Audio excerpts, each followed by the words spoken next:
Hello Aquarius, I'm Christy, you're watching Tiny Turtle Tarot and this is your reading for the week ahead. As always, if anything I say resonates or you feel it will in the future, please let me know by liking and subscribing. Just to let you know, my t-shirts are now for sale. As you're watching this, my website should be launched and going. So if you are interested in getting a t-shirt that has been made by me, designed, cut and heat pressed by me, all you have to do is go to tinyturtle23.com or go to the description and I should have it linked if I've remembered. So yeah, if you're interested in a t-shirt, that's how to get one. And I won't ramble on about it anymore. Let's go with your reading. What's happening for the beautiful Aquarius this week?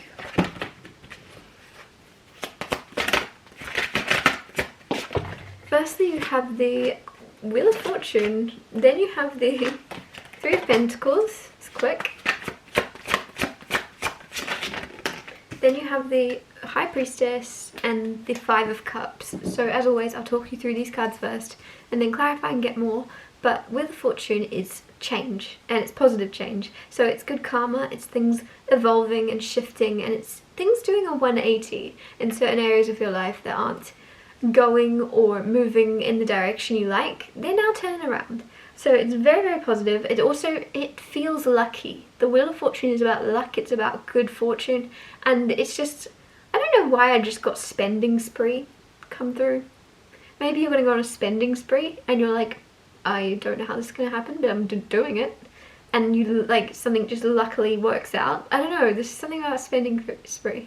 Maybe you win a spending spree, if that's the thing. Anyways, Three of Pentacles, this is the energy of teamwork. It's the energy of like creating together, right? Teamwork. It's also whatever you're doing, whatever you're working on and creating, whether it's in a team or on your own, it's doing it to such a high standard, to almost perfectionistic standard of really paying attention to all the little details and doing things to the best degree you possibly can. So you really hold yourself to a high standard, and whatever it is you're creating, whatever it is you are inspired to make, you're doing it to the best possible quality, and it shows, and people are very, very like in awe of whatever it is you're making, painting, producing, right? It's so, don't underestimate what you're doing, because I feel as if you are blowing up anything that doesn't work out or anything that isn't as perfect as you originally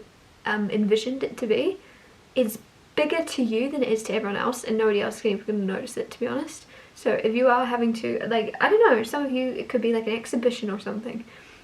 It's like you're showing something off but you don't think it's done, and everyone's loving it.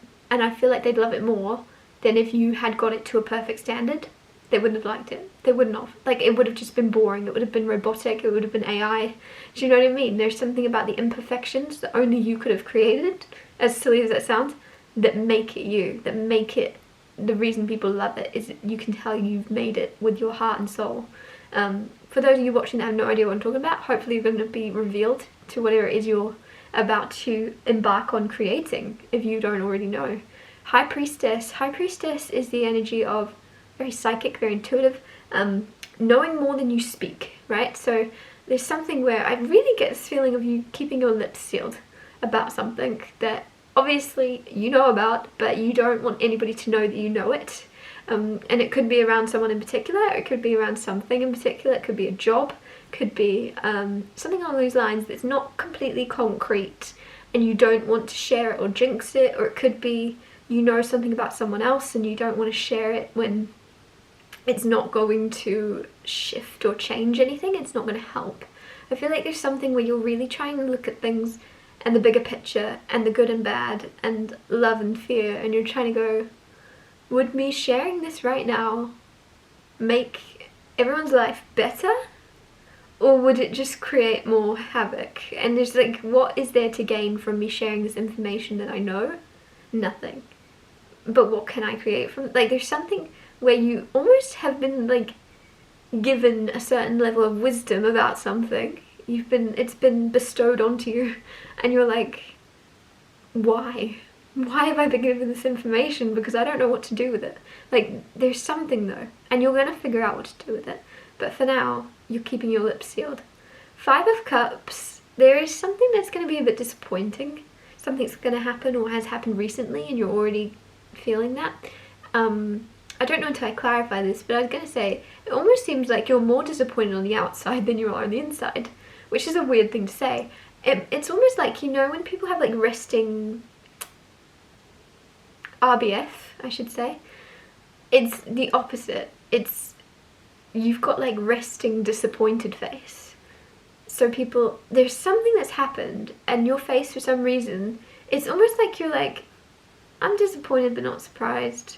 And you carry on and you don't let it bother you. You don't let it get inside. You keep your upbeat energy. But on the outside, people might read into everything or like really microscope, zoom in on your expression and be like, are you okay? How are you doing? Is everything good? And you'll be like, yeah.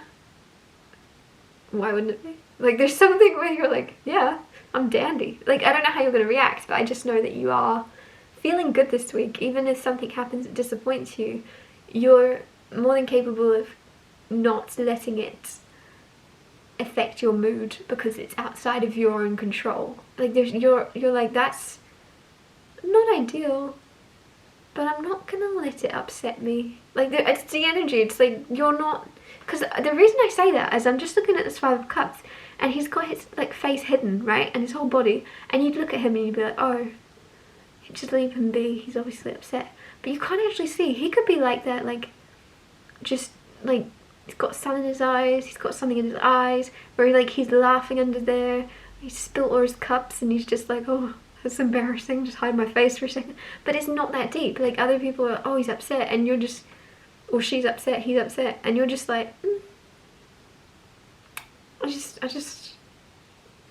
I couldn't really care, to be honest. And that could also be the energy. It almost feels like something happens that others expect you to be disappointed about, and for some reason you're not letting it bother you. You're not caring. I don't mean that in a harsh way. It's almost in a good way of you not being swayed in your emotions by other people, by other people's words, actions, whatever it is. Your life is yours, and whatever this thing is that comes along to disappoint you, it's almost like a stubborn energy in you where you're like, I don't want to be disappointed. I'm not going to let that happen. I don't want to be. I'm happy, things are going good. I'm not going to let this change. I'm not going to let this change my energy going into this new year. I'm feeling good. Like, you're choosing to keep moving forward in a very happy mindset. I really like it. It's very optimistic. It's also very strong to be able to do that. Ace of Swords with the Wheel of Fortune. There is like a win. Ace of Swords is winning. You got a little crown to show you that. But it's also communication. It's also answers and clarity coming in. And with the Wheel of Fortune, that could be a big change. If you've been lacking clarity and you've been in confusion, that's doing a big 180 and you're going to have more clarity than you ever asked for. And others of you, this is winning, like I said, a shopping spree maybe, but something along those lines, because I don't know why that came into my head. You're winning something. And if you're not winning something, you're winning clarity at the very least. You're winning answers, and you're owed answers or communication or messages. With the Ace of Swords, there's going to be enlightenment or a conversation, or you could be bringing clarity to yourself. I don't know why I'm getting you're going to write a letter to yourself from someone that didn't ever give you clarity. And it's almost like, not a manifestation thing, it's almost like a healing thing of what would I have wanted to hear? What would I want them to say to me if they were the best version of themselves or healed? What would they say to me that would make me very happy? And like, you're writing to yourself from that person. And I don't know why that's coming through. I don't know if that's advised. I don't know if that's a good idea. But I'm just saying that I feel like some of you are going to do that. Or you're going to, yeah, it's almost like it's going to be healing for you to go put yourself in the mindset of receiving or figuring out what it is you did want to hear, the clarity that you did want to get. And then I feel like it's almost subconsciously then manifesting, and you're going to get clarity, and it's going to be maybe very different to what you thought it was going to be. And you then have that letter that you wrote to compare it to be like, huh, yep, that doesn't add up. And yeah, it just seems like there's definitely clarity coming in. You have the Tower card also with the Three of Pentacles. Some of you that work in a team or work in that kind of environment and there's a collaboration happening, there's a Tower thing. There is a Tower thing. There's transformation and very fast transformation. So there could be a whole big change coming in. Some of you, and that's not a bad thing, the Tower, people don't like it. I love the Tower for some reason. Maybe I just like drama or things like unexpectedly shifting, but I feel like it's very good. I feel like it's very good to have some strange twists and turns that you aren't able to predict. And there is a strange twist in your Three of Pentacles, in your work life, in your collaboration, that is going to happen. And that doesn't mean it's it doesn't mean it's going away. It just means it's transforming into something new or shifting or evolving into something better. And obviously the cost of things evolving into better is you've got to say goodbye to the way they currently are, but they're improving. It's like, I don't know why I'm getting something about like a game. So say you're playing The Sims and it's almost like you're allowed to now unlock your next house in The Sims, right? And it's a much bigger, cleaner, I don't know why that came through. It's just a lot more suited to your wants and needs for practical reasons and just what you would be happy and comfortable in. And this house on The Sims, it's like to unlock this, I don't know why it's coming through as a video game, but it's like to unlock this next house, you actually have to get rid of the old one.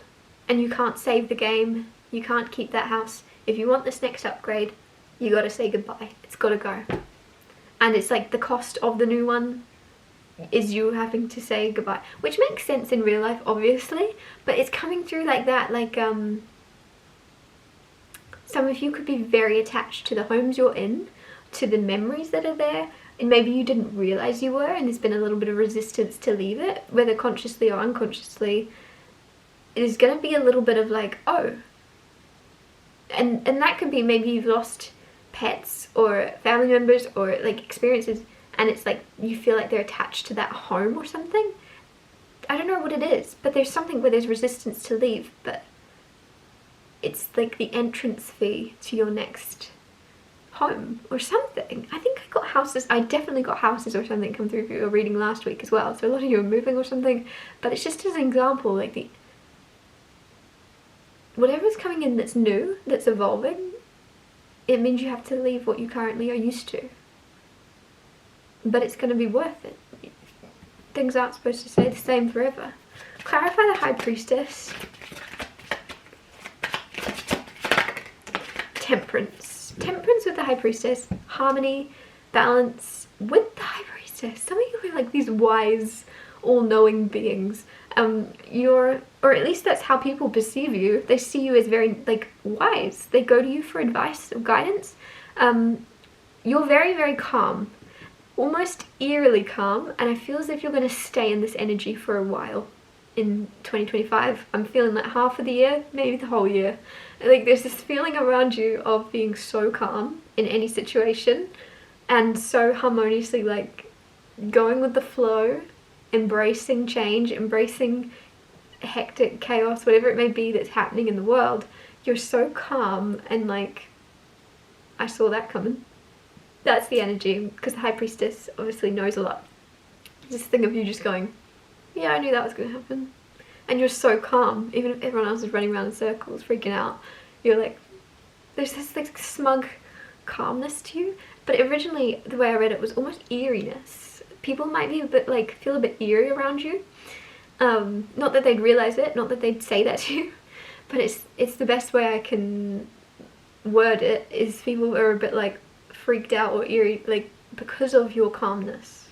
Like, how are you doing that, Aquarius? How are you keeping your cool? Or how much do you know? How much do you know is going to unfold that we don't know about? Clarifying the Five of Cups, you have Ten of Pentacles.